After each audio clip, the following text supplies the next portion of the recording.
మరో బ్రేకింగ్ చూస్తున్నాం. ఈ రోజు జరిగే అసెంబ్లీ సభకు వైసీపీ యాక్షన్ ప్లాన్ సిద్ధం చేసుకుంది.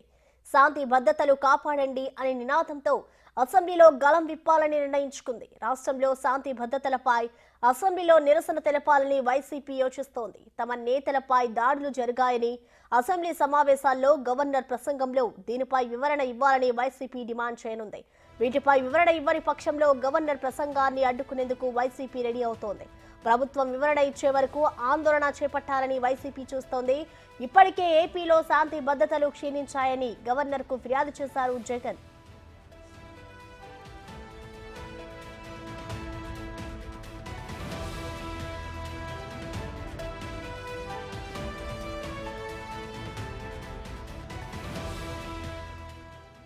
ఈ రోజు సభ జరిగే తీరును బట్టి రేపు అసెంబ్లీ సమావేశాలకు హాజరవ్వాలా లేదా అనేది వైసీపీ నిర్ణయించుకోనుంది.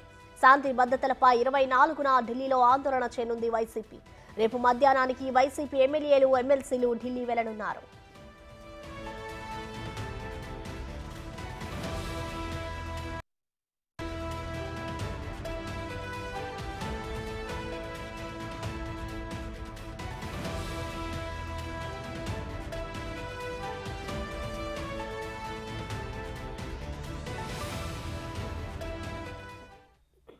ఇక దీనిపై మరింత సమాచారాన్ని మా ప్రతినిధి శివ లైవ్ ద్వారా అందిస్తారు. శివ, ప్రసన్న మొత్తం మీద చూసుకుంటే ఆంధ్రప్రదేశ్ శాసనసభ సమావేశాలు మరికొద్ది సేపట్లోనే ప్రారంభం కాబోతున్నాయి.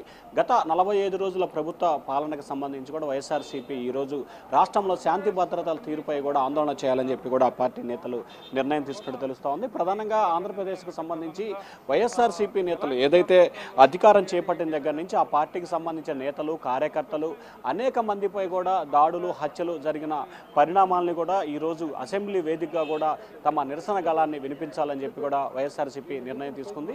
దానిలో భాగంగానే కొద్దిసేపు క్రితమే తన కార్యాలయం నుంచి కూడా మాజీ ముఖ్యమంత్రి జగన్మోహన్ రెడ్డి ఇప్పటికే అసెంబ్లీకి బయలుదేరారు. మరికొద్ది సేపట్లోనే ఆయన ఇక్కడికి చేరుకోబోతున్నారు. ప్రధానంగా చూసుకుంటే ఆంధ్రప్రదేశ్ శాసనసభ ఎన్నికలకు సంబంధించి కూడా ఏ రకంగా వ్యవహరించబోతున్నారు ఏంటి అనే దానికి సంబంధించి కూడా పూర్తి స్థాయిలో ఇప్పటికే వైఎస్ఆర్సీపీ నేతలకి ఆ పార్టీ జగన్మోహన్ రెడ్డి అధినేత జగన్మోహన్ రెడ్డి దిశానిర్దేశం చేసిన పరిస్థితి కనిపించింది.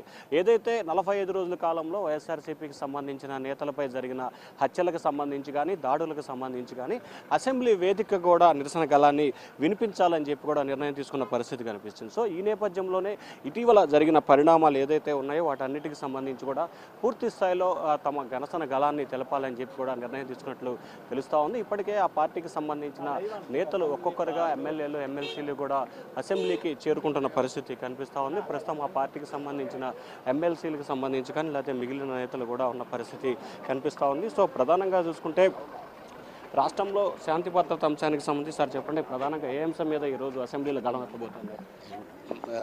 మా నాయకుడు జగన్మోహన్ రెడ్డి గారు వస్తున్నారు కదా, అందరం కలిసి వెళ్ళాలని. ఈ 45 రోజుల పరిపాలన జరిగిన హత్యలకు సంబంధించి కానీ దాడులు ప్రధాన ఏజెండాగా పెట్టుకున్నట్టు తెలుస్తూ ఉంది. మరి అదే కదా రాష్ట్రంలో జరిగే 45 రోజులు మన జరిగే దాని గురించి మరి రాష్ట్రంలో ప్రజలు అమాయకులు బలవుతున్నారు అనే దాని మీద ఈరోజు మా స్వరం వినిపించాలని. సో ఇది ఇంకా మిగతా నేతలు కూడా రాబోతున్నారు. కొద్దిసేపట్లోనే జగన్మోహన్ రెడ్డి ఇక్కడికి రాబోతున్న నేపథ్యంలో ఆ పార్టీకి సంబంధించిన ఎమ్మెల్యేలు ఎమ్మెల్సీలు అందరూ కూడా ఆయనకి స్వాగతం పలికేందుకు కూడా వెళ్తున్న పరిస్థితి కనిపిస్తూ ఉంది. సో ప్రధానంగా గత జరిగిన సంఘటనకు సంబంధించి ప్రస్తుతం మరికొంతమంది నేతలు కూడా ఉన్న పరిస్థితి కనిపిస్తూ ఉంది. సో ఆ పార్టీకి సంబంధించిన నేతలు కానీ లేకపోతే కార్యకర్తలు కానీ ఏదైతే రాష్ట్రంలో జరిగిన అంశాలకు సంబంధించి పూర్తి స్థాయిలో తమ నిరసన గళాన్ని తెప్పేందుకంటే శాసనసభ వేదిక కూడా తమ నిరసన గళాన్ని తెలపాలని చెప్పి కూడా ఆ పార్టీ నేతలు అయితే నిర్ణయం తీసుకున్నారు. సో మొత్తం మీద వైఎస్ఆర్సీపీకి సంబంధించి ఎవరైతే ఎమ్మెల్సీలు కానీ అలాగే ఎమ్మెల్యేలు కానీ ఇరువురు కలిసి కూడా తమ నిరసనని పూర్తి స్థాయిలో తెలిపేందుకు కూడా సిద్ధమవుతున్న పరిస్థితి కనిపిస్తూ ఉంది.